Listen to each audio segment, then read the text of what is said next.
অপো কোম্পানিয়ে নতুনকে ইন্ট্ৰোডিউস কৰিছে এটা বিহুৰ এটা অফাৰ চলি আছে সপ্তাহত মানে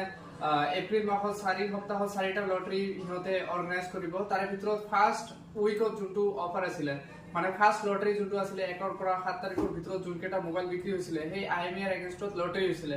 এই লটাৰীৰ ভিতৰত মানে আপোনাৰ নৰ্থ ইষ্টৰ ভিতৰতে সবতকৈ ডাঙৰ প্ৰাইস এটা মানে যোনটো আছিলে হেতু আছিলে আপোনাৰ হিৰো স্প্লেন্ডাৰ প্লাস বাইক আৰু এই বাইকটো যে আছে লাকিলি আমি ইমান লাকি যে আমাৰ এই ধুবৰী ডিস্ট্ৰিক্টৰ বিলাসীপাৰাৰ পৰা আমাৰ সাহিল ষ্টৰৰ পৰা এটা কাস্টমাৰে সেই বাইকটোৱে পাইছে মানে কাস্টমাৰটোৰ নাম হল আপোনাৰ আকৰামুল হক আৰু কাস্টমাৰটোৰ ঘৰ হল আপোনাৰ ৰাণীগঞ্জ এই তাকে আপোনাৰ আজি ওয়েলকাম কৰিবৰ কাৰণে তাক কংগ্ৰাচুলেট কৰিবৰ কাৰণে আৰু বাইকটো ডেলিভাৰী দিবৰ কাৰণে আমি আজি এই সৰু এটা ইভেন্ট অৰ্গানাইজ কৰিছো যাতে তাক আমি কংগ্ৰাচুলেট কৰিব পাৰো আৰু বাইকটো তাৰ হাতত উঠাই দিব পাৰো আৰু আপোনালোকক সবকে জনাই দিও যে অফাৰ এই অফাৰটো যে আছে এই বাইকৰ অফাৰটো যে